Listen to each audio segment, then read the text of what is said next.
I am really glad you're doing a life story group and that you're checking out this quick orientation. Now, you could probably do a successful group without this video. They're pretty simple groups, but what this video will do is help you understand stuff that we have learned about the groups over the years. These kinds of groups started when I was a mountain guide, and groups would join me at about 9,000 feet, and then we would climb peaks that are about 14,000 feet. They were from flat land, so they were sucking air, and so they were worn out by the time we were 2 days into the trail. And to bond the group, every lunch and every dinner, we'd take an hour and take turns telling our life stories. And because it was such hard hiking, everybody was happy to spend an hour sitting down listening. And here's the thing, it did. It was one of the most effective bonding experiences I've had. It bonded these groups relatively quickly. So, when I started as a minister, life story groups came with me. They're just what they sound like. We form small groups and tell one another the stories of our lives. These groups are 3 to 4 people, so we meet 3 to 4 times. Very simple, short time commitment, very easy, and a lot of fun. So, some guidelines. Guideline number 1. When you do a life story, you can sanitize your story as much as you want to. You do not have to tell any part that you don't want to tell. If you're reluctant to share some part, please still participate because it is still a powerful experience. But the more honest you can be, the more fun the groups are.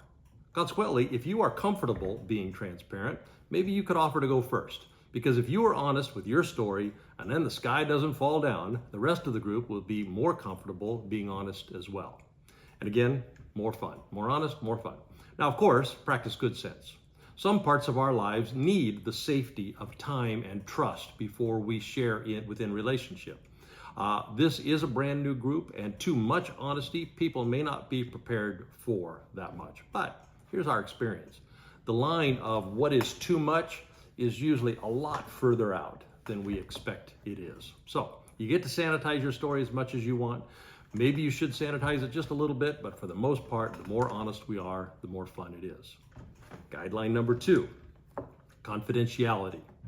We practiced don't even tell your spouse confidentiality in our life story groups.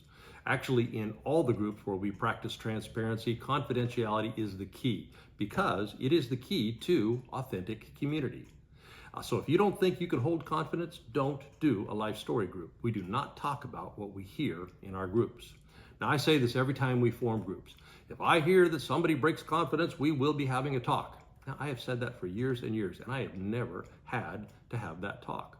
As a community, we've done a great job practicing confidentiality together. As a group, we don't tend to gossip. And it's good that we do because confidentiality is the cornerstone of trust, and trust is the cornerstone of authentic community. What we found about life story groups that they do, they build trust and they build affection. Okay, guideline number 3, which is actually several guidelines. These are the practical things. Try and organize your groups for uninterrupted, unhurried time together. Most people think first time they do it, oh, my story couldn't take possibly more than 20 minutes. But get into it with other people, which is a listening environment, and it turns out, I often have more to say than I thought. Now, maybe that doesn't happen, but if we have created unhurried, non-deadline time and space, if that does happen, we can go with it. Second, plan for childcare. Focus and good listening is very difficult to sustain with kids interrupting in and out. So plan for some kind of childcare. Third, food makes these groups more fun, but it's not essential. I try to organize my groups so that each storyteller brings food on the day they tell their story. So we eat together and then we go into the other room and we sit down and we tell our story. I tend to pick up Chinese or people pick up chicken or pizza. A rare individual makes food for the group, but again, not essential, just makes it more fun. Fourth, show up. Life story groups don't typically run 3 or 4 weeks in a row because life happens. So postponing a week so that everyone can be there, that's more norm than it is exception. But work really hard to be there each time someone tells their story. Because tell your story and then not show up to listen, we send the message, you're just not worth my time, which is not good for building authentic community. Fifth thing, questions. We reserve questions to the end. We do that so that we don't interrupt folks as they're telling their story, because we want to give people a chance to tell their whole story without being distracted. And here's why. Often it happens. It's happened for me. The storyteller learns something about themselves in the telling of their own story. Because here's the thing, our story happened a long time ago, and we are not the same us we were when we were living that story. We have more perspective, and we may not have re-examined our story through the lens of this new perspective. And if our life story groups, by putting questions to the end, create this listening environment, it turns out when we are listened to, we often have our best insights. And finally, and this one's kind of vague, look for the inner light. Now, if you've been around, you've heard on Sundays so many times, we are, every one of us, carriers of the inner light. And that's a fuzzy, kind of woo-woo notion. What does it even mean? But if you listen to how someone lives their one life on this earth, that is about the best place to see the inner light that we all carry. Now, back when we were first starting these, we used to pick our life story group partners.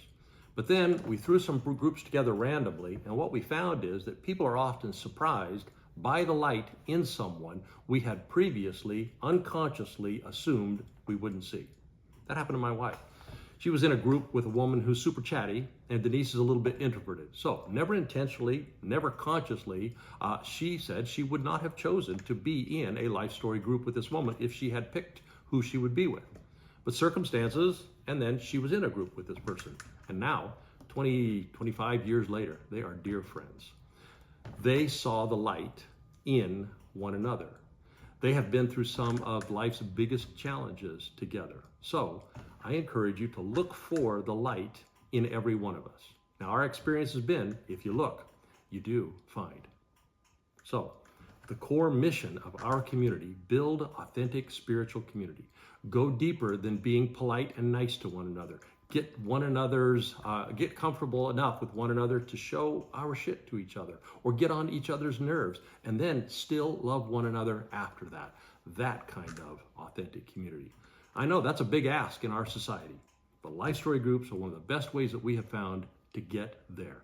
So again, very glad you're doing one of these groups. Go forth, story together, have a great time. They're a lot of fun.